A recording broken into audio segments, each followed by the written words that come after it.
కిషోర్ ఓ private కంపెనీలో ఉద్యోగం చేస్తాడు. ఈ మధ్య కాలంలో తరచూ అసంతృప్తిగా ఉంటున్నాడు. ముఖ్యంగా పనిలో ఒత్తిడిగా ఫీల్ అవుతున్నాడు. తరచూ డుమ్మాలు కొడుతున్నాడు. ఉద్యోగం మారాలనుకుంటున్నాడు. తెలిసిన వాళ్ళందరికీ తనకు వేరే చోట జాబ్ చూడాలని చెబుతున్నాడు. గిరీష్ కూడా ఓ పేరున్న కంపెనీలో ఉద్యోగం. ఈ మధ్య కాలంలోనే జాబ్ మారాడు. అంటే ఓ 6 నెలలు అవుతుందేమో. కానీ అతని ముఖంలో కూడా ఎప్పుడూ ఏదో ఓ అసంతృప్తి. పెనంలోంచి పొయ్యిలో పడ్డట్టుందన్నా, ఇక్కడ వేస్ట్, మరో చోట జాబ్ వెతుక్కోవాలి, ఎక్కడైనా ఉంటే కాస్త చూసి పెట్టవా? ఇది గిరీష్ రిక్వెస్ట్. అదేంటి, మొన్ని మధ్య కదా కొత్త కంపెనీలో చేరావంటే ఇక్కడ కూడా అదే పరిస్థితి అన్నా, ఇంకా పాతదానిలో కన్నా ఇక్కడ ఇబ్బందిగా ఉంది బదులిచ్చాడు. మరి ఈ కంపెనీలో జీతం కూడా మంచిగానే పెరిగింది కదా అంటే, అవును గాని మరేదైనా చూడన్నా అంటూ ఓ నిట్టూర్పు. ఇప్పుడు మరో ఉదాహరణ చూద్దాం. ముంబైలో ఉండే రవి అనే ఫ్యాక్టరీ కార్మికుడు కథ.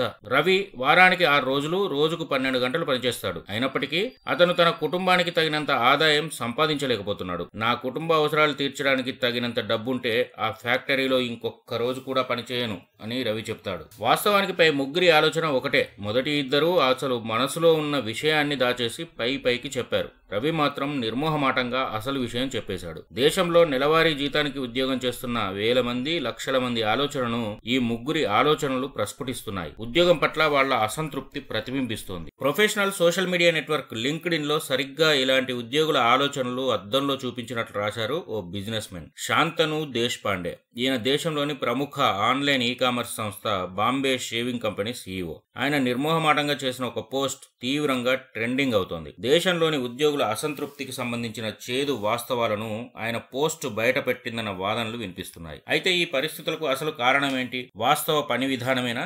ఆలోచనల ఉద్యోగులు ఎదుర్కొంటున్న సమస్యలకు ఎలా ఫుల్ స్టాప్ పెట్టాలి వంటి అన్ని అంశాలను ఈ వీడియోలో డీటెయిల్డ్ గా డిస్కస్ చేస్తా. ఈ పరిస్థితులు ఇప్పుడు మాత్రమే కాదు, ఉద్యోగం చేసే వాళ్లకు ఎప్పుడూ ఉంటాయి. కాబట్టి స్కిప్ చేయకుండా వీడియో మొత్తం చూడండి.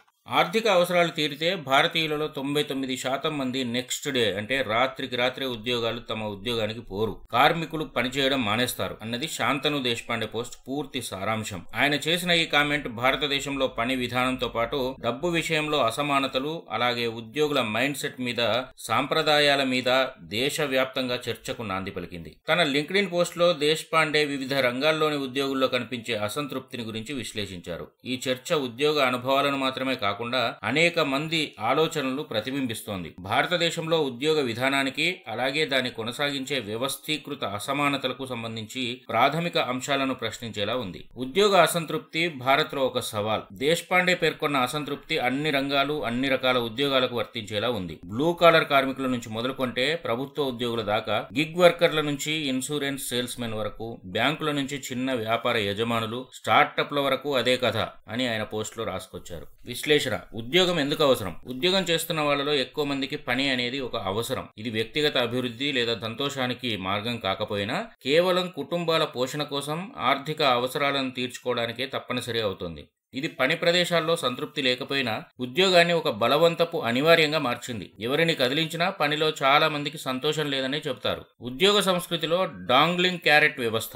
భారతీయ ఉద్యోగ సంస్కృతిని డాంగ్లింగ్ క్యారెట్ వ్యవస్థగా అభివర్ణించారు దేశ్పాండే. ఇది ఉద్యోగులను వారి మొత్తం సమయాన్ని మరియు శక్తిని జీతాలు లేదా ప్రమోషన్లు లేదా జీతాల పెంపు హామీతో కొల్లగొట్టే వ్యవస్థ. ఈ విధానంలో ఉద్యోగులను వారి మొత్తం సమయాన్ని మరియు శక్తిని వాడుకుంటూ వాటి ప్రతిఫలంగా కేవలం నెలవారీ జీతం మాత్రమే హామీగా ఇవ్వడం జరుగుతుంది. అలాగే 250 సంవత్సరాలుగా మనం ఉదయం నుంచి రాత్రి వరకు లేదా వారాల పాటు అంతకన్నా ఎక్కువ పనిచేయడాన్ని ఒక నిబంధనగా భావించాము. మన మైండ్ సెట్ అలా తయారైంది. ఇది దేశాల నిర్మాణానికి, పునర్నిర్మాణానికి కూడా ఉపయోగపడుతుందనుకోండి. అంతేకాదు, ఆ వ్యవస్థ నిర్మాణానికి ఒక ప్రమాణంగా ఉంది. అందుకే మనం అది చేస్తూనే ఉన్నాం, దాన్ని ఫాలో అవుతూనే ఉన్నాం అని కూడా శాంతను వ్యాఖ్యానించారు. విశ్లేషణ: అలవాటు పడిన మైండ్ సెట్. అయితే ఇప్పుడు ఫాలో అవుతున్న ఈ విధానం ఉద్యోగులను వారి వ్యక్తిగత జీవితాల నుంచి దూరం చేస్తోంది. వారు ఎక్కువ సమయాన్ని తమ కుటుంబం, అభిరుచులకు, ఆలోచనలకు దూరంగా గడపాల్సి వస్తోంది. జీతం ఒక బలమైన ప్రేరణగా ఉన్నప్పటికీ ఇది ఉద్యోగాన్ని కేవలం జీవనోపాధిగా మాత్రమే మిగులుస్తోంది. ఉద్యోగుల్లో అసంతృప్తిని తగ్గించలేకపోతోంది.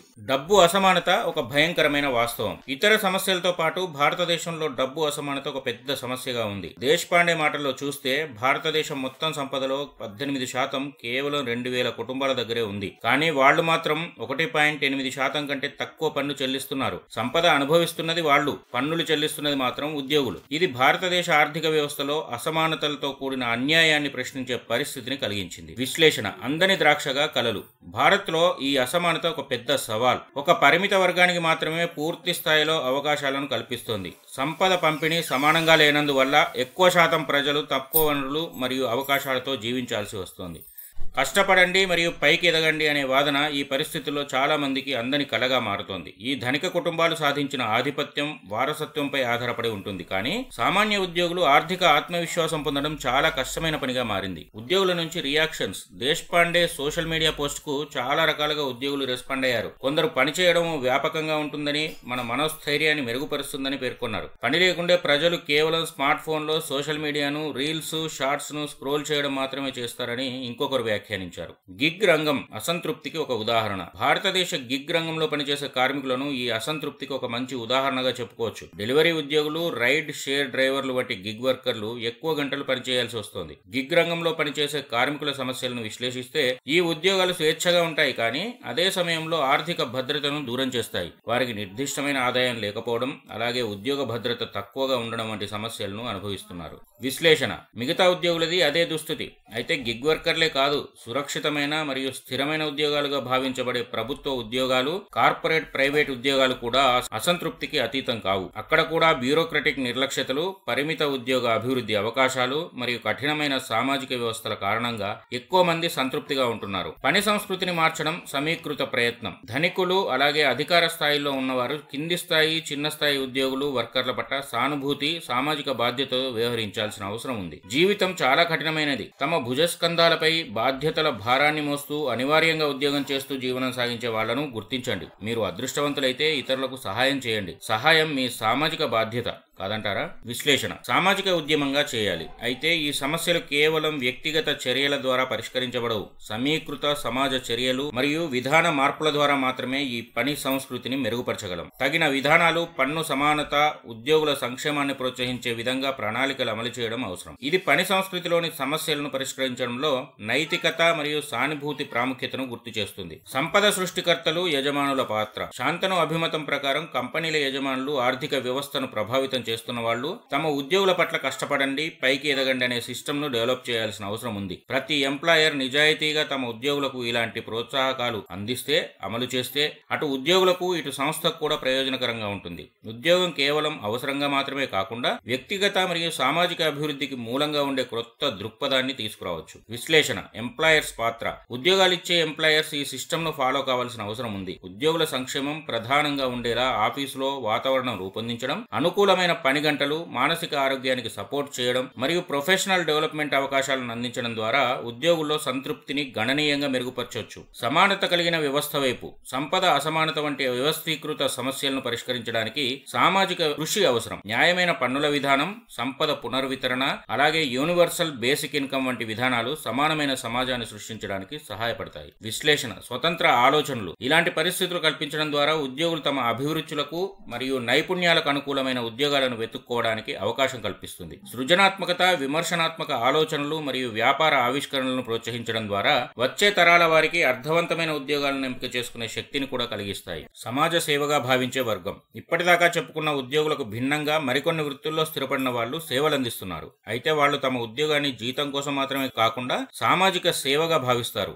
వారిలో విద్యార్థులు, వ్యవసాయదారులు, వైద్య సిబ్బంది మరియు వీధి వ్యాపారులు తదితర రంగాల వాళ్ళు ఉన్నారు. మెరుగైన భవిష్యత్తు వైపు. పని మరియు విజయం. భారతదేశంలో ఉద్యోగాల పట్ల విస్తృతమైన అసంతృప్తి ఒక పెద్ద వ్యవస్థీకృత సమస్యకు సంకేతంగా చెప్పొచ్చు. ఈ వాస్తవ పరిస్థితులను మార్చడం అంటే మనం విజయాన్ని ఎలా నిర్వచిస్తామో అలాగే పనికి మన జీవితాల్లో ఉన్న పాత్రను రివ్యూ చేయడం కూడా అవసరం. ఉద్యోగుల స్వయంగా భాగస్వాములే నిర్వహించే సహకార సంస్థలు మరియు యూనివర్సల్ బేసిక్ ఇన్కమ్ వంటి ప్రత్యామ్నాయ మోడళ్ల ద్వారా పరిష్కారాలు సాధ్యమవుతాయి. ప్రజల సంక్షేమం, సృజనాత్మకత మరియు ప్రయోజనం వంటి అంశాలను విలువైందిగా భావించే సంస్కృతిని ప్రోత్సహించడం ద్వారా భారతదేశంలో పని సంస్కృతి ఆర్థిక అవసరాలు తీర్చే వాహకంగానే కాకుండా జీవితాలను మెరుగుపరిచే విధంగా కూడా మార్చగలదు. మెరుగైన రేపటిని నిర్మించడం. భారతదేశంలో పని సంస్కృతిపై ఇప్పుడు మొదలైన విమర్శ భవిష్యత్తులో ఉద్యోగం అనేది ఎలా ఉండాలి, పని స్థలాల్లో పరిస్థితులు ఎలా ఉండాలి అనే కీలకమైన చర్చకు నాంది పలికింది. ఇది మన కుటుంబ అవసరాలు తీర్చే జీతం కోసమే కాకుండా పనిలో సంతృప్తి మరియు సమానతను అందించే వ్యవస్థ వైపు దారి చూపే మార్గాలను అన్వేషించడానికి